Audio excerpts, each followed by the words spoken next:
Hey guys, DMS here. Today I have for you this, a review of the Topping D90. Let's check it out.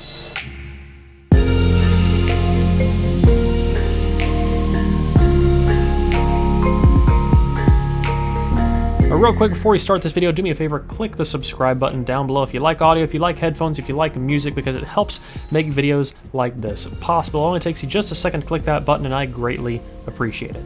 Let's get started. This is a balanced DAC from Topping. It is around $700, so it is not cheap. It's packed full of features, and I have a few things to say about it. So let's start with the build. Construction-wise, this is a very familiar layout. In fact, I'm going to grab one more DAC real quick.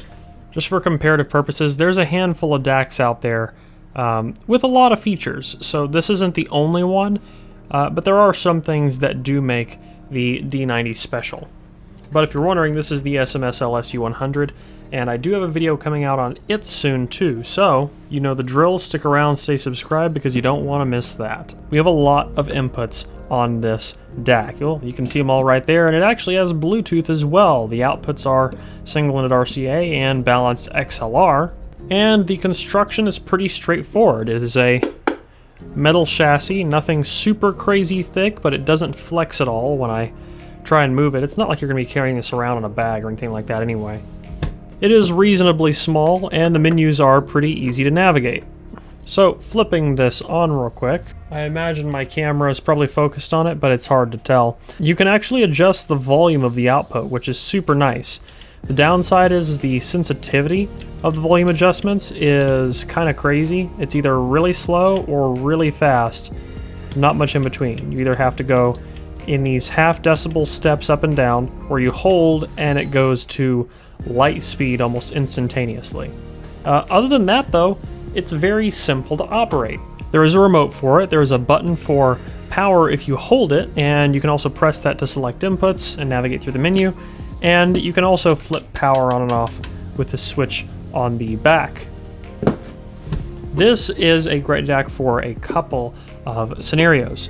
Scenario one is like this, where you have multiple amps, say a balanced amp and a single-ended amp, set up at your desk.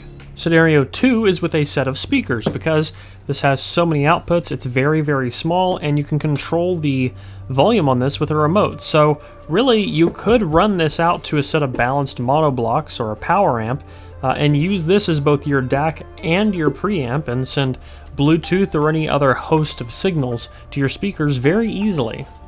Now, you're not going to use this as a preamp for an analog signal, so this isn't going to be like a pre for a record player or something like that, but for digital signals being processed by the DAC, you could use it as a pre.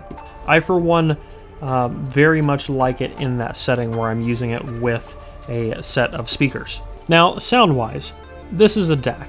It is a very transparent DAC. There's not much to say about DACs in this range at this target. A lot of DACs are pretty similar in sound unless they're either really cheap, really clear, or super flavored. Sometimes R2Rs, tube DACs, things like that will step outside of the normal, but for the most part, a lot of DACs have a relatively similar sound. This is no exception to that. It is a very clinical and very transparent DAC. You are not going to get the crazy gooey magic that you get sometimes with R2R and the super fast highs of R2R, but you're also not really inhibited, I feel like, by this piece of technology.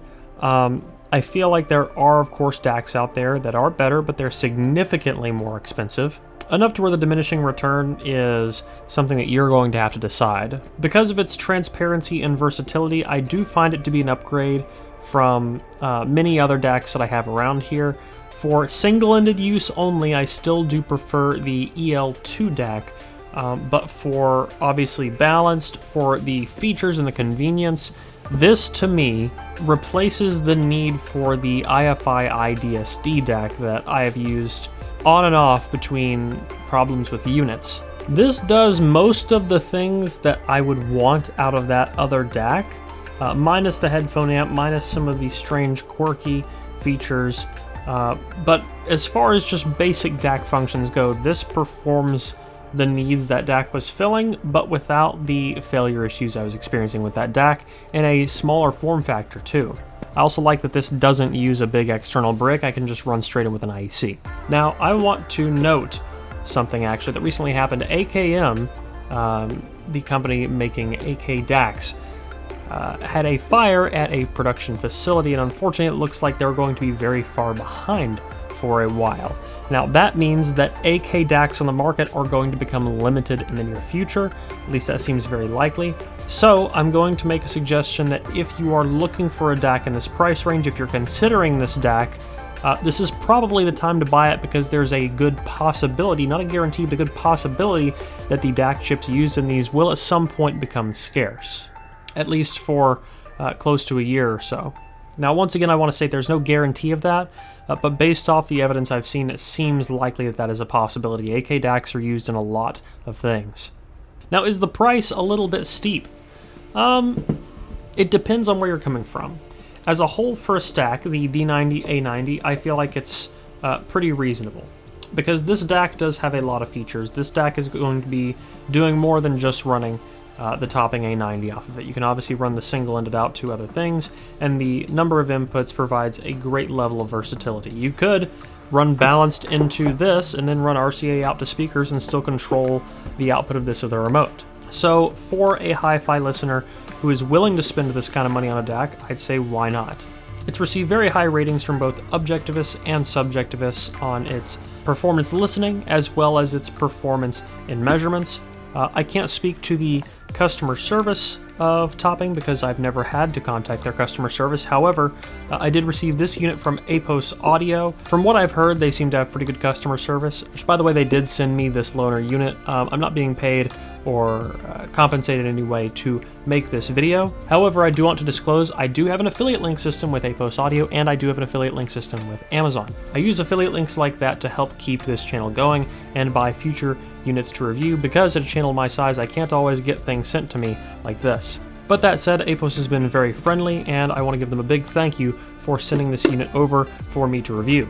If you want to check out the D90, I encourage you to check out their link. It's in the video description. And that is mostly all I have to say about it. I will also, like I said, be doing a review of the SMSL SU9. I got offers from a few other people to send in other DACs in this price range, but those two seem to be kind of the big ones right now. And I don't particularly enjoy talking about lots of DACs back to back, because they all do have a lot of similar base traits, and really I think it comes down to build, feature set, and transparency, unless you're really going for a flavored DAC. And there's a couple other interesting things coming in the near future. Okay, I think I've rambled long enough.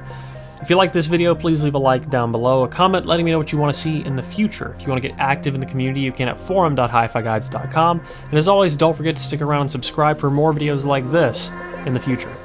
Until the next one, guys. Peace.